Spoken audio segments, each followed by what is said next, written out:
Salah satu kisah Nabi dalam sejarah Islam adalah kisah Nabi Idris yang naik ke langit. Idris merupakan salah satu nabi yang kedudukannya bisa dibilang tinggi. Pasalnya, nabi yang ceritanya dikisahkan setelah Nabi Adam tersebut merupakan sosok yang sangat cerdas. Nabi Idris juga merupakan salah satu dari sekian nabi yang Rasulullah jumpai kala perjalanan beliau ke Sidratul Muntaha. Menurut Ibnu Ishaq, Nabi Idris merupakan orang pertama yang mulai menulis dengan pena, menjahit baju, dan memakainya. Pada zamannya, orang lain masih memakai kulit binatang, dan manusia pertama yang mengerti ilmu medis. Di antara kelebihan-kelebihan beliau, Nabi Idris juga memiliki satu kelebihan yang tidak dimiliki orang lain, yaitu Nabi Idris bersahabat dengan malaikat Israil.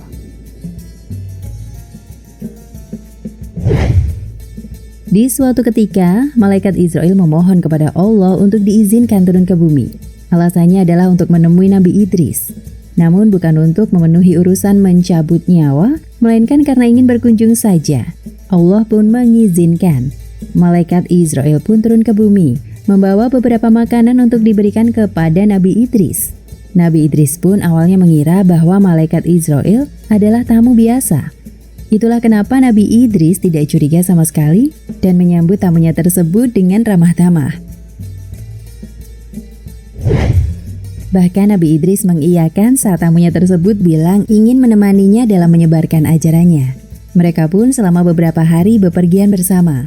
Namun setelah 4 hari, Nabi Idris merasakan ada yang tidak biasa dengan tamunya tersebut.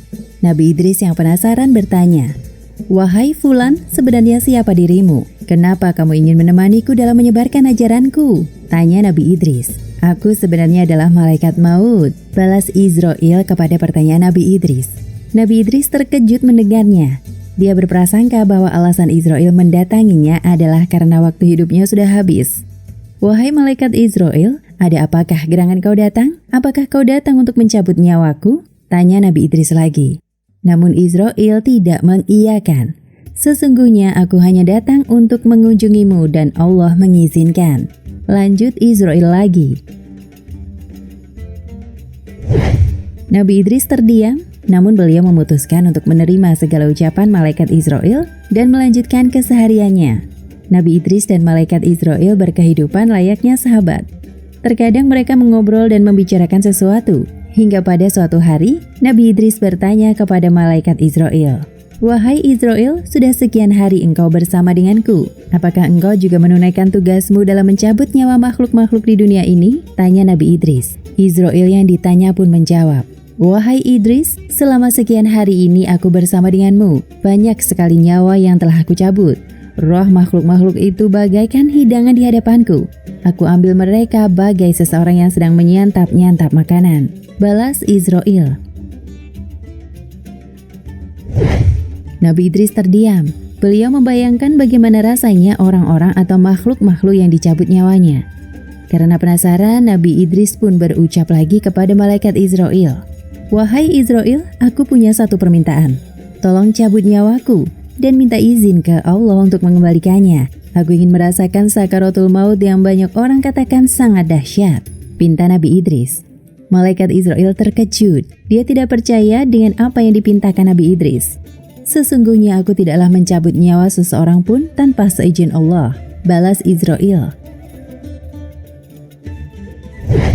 Nabi Idris yang mendengarnya pun berdoa kepada Allah dan memohon atas permintaannya itu. Allah pun mengabulkan. Hingga pada akhirnya malaikat Israil mencabut nyawa Nabi Idris. Israil bahkan merasa iba saat melihat seseorang yang dia pertimbangkan sebagai sahabatnya tersebut kesakitan. Saat Nabi Idris sudah meninggal, Israil memohon kepada Allah untuk menghidupkannya kembali. Maka Allah menghidupkannya kembali. Nabi Idris terbangun dengan tangisan sejadi-jadinya. Di benak beliau terus membayangkan tentang betapa sakitnya orang-orang yang dicabut nyawanya. Dan karena beliau sudah merasakannya sendiri, beliau menjadi semakin sakit membayangkan manusia yang hidupnya sengsara, matinya pun sengsara pula. Hingga atas kejadian tersebut, beliau semakin gencar dalam menyebarkan ajarannya dan kebaikan antara satu sama lain.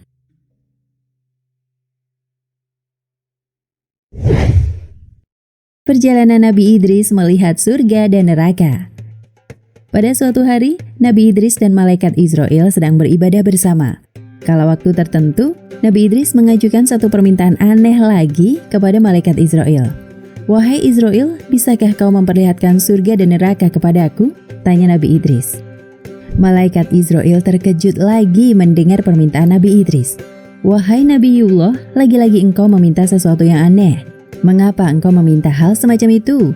Bahkan dari para golongan malaikat pun takut melihat neraka." Israel mempertanyakan. Nabi Idris pun berdoa kepada Allah untuk memohon restu. Setelah diizinkan, maka berangkatlah malaikat Israel bersama Nabi Idris ke neraka.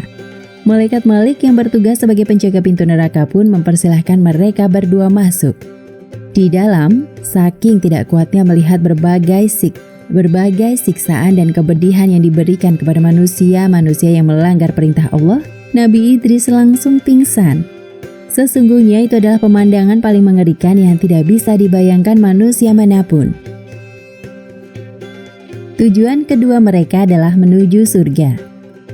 Setelah dipersilahkan oleh malaikat Ridwan, mereka pun masuk. Di sana reaksi Nabi Idris juga hampir pingsan, namun bukan karena takut, melainkan karena tidak kuasa menyaksikan kemegahan dan keindahannya. Pandangan Nabi Idris terpaku kepada sungai-sungai yang airnya begitu jernih seperti kaca.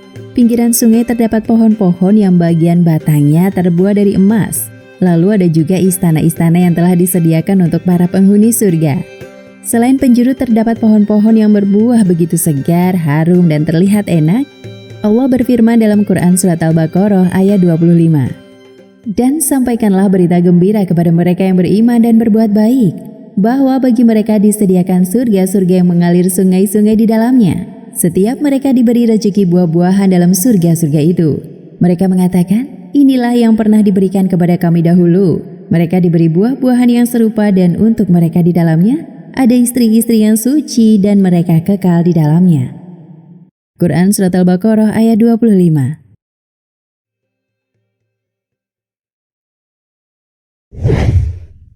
Kala tiba masanya pulang, Nabi Idris menolak untuk pulang dan ingin tetap berada di surga. Namun malaikat Israel meyakinkan dengan berucap, "Wahai Nabiullah, engkau boleh tinggal di sini setelah hari kiamat nanti, setelah semua amal ibadahmu dihisab oleh Allah. Saat itulah engkau bisa menghuni surga bersama para nabi dan orang beriman lainnya," ujar malaikat Israel. Mendengar itu, Nabi Idris merasa damai. "Ya, aku ingin beribadah kepada Allah sampai hari kiamat nanti."